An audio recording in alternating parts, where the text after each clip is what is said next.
As kids, Johnny Bravo seemed unstoppable. The hair, the muscles, the confidence. He walked into every situation believing he was the coolest person in the room. There was just one problem. Johnny almost never won.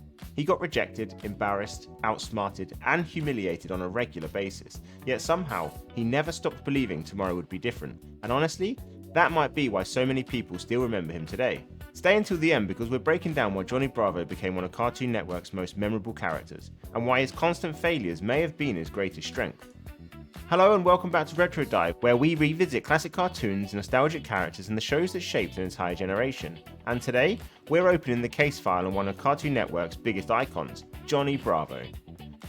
From the moment Johnny appeared on screen, you knew exactly who he was. The sunglasses, the giant hair, the Elvis-inspired voice, everything about him was larger than life, and unlike many cartoon characters, Johnny never doubted himself.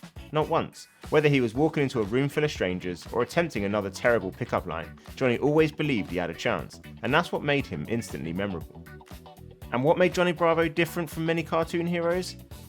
Was that he was usually the punchline. The joke wasn't that Johnny failed occasionally, the joke was that Johnny failed constantly. Every episode seemed to end the same way. A rejection, a misunderstanding, or Johnny accidentally creating a disaster for himself. And yet, the audience never really hated him, because Johnny's failures felt funny rather than cruel. And most of the time, he created his own problems, but watching him try anyway was entertaining.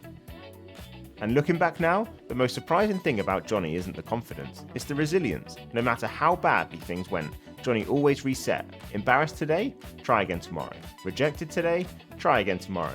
Completely humiliated in front of everyone? Try again tomorrow. There was no self-pity, no quitting, no dramatic breakdowns, just another attempt, and another, and another.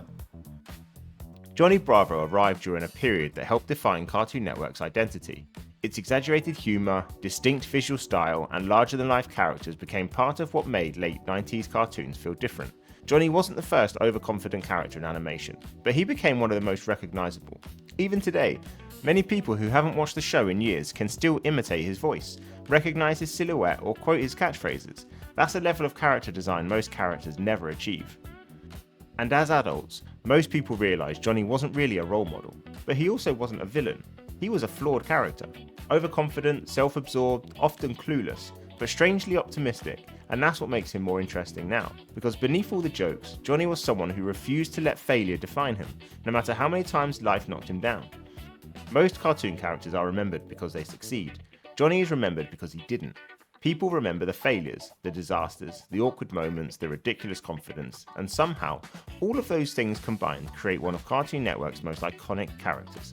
And the older you get, the more you realise Johnny Bravo wasn't really about winning. He was about trying, again and again and again, no matter how many times things went wrong. And honestly, there's something surprisingly admirable about that.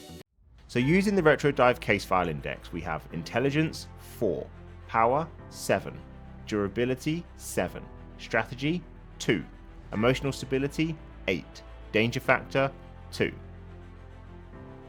Giving Johnny Bravo a final score of 5 out of 10, one of the most persistent characters we've covered so far.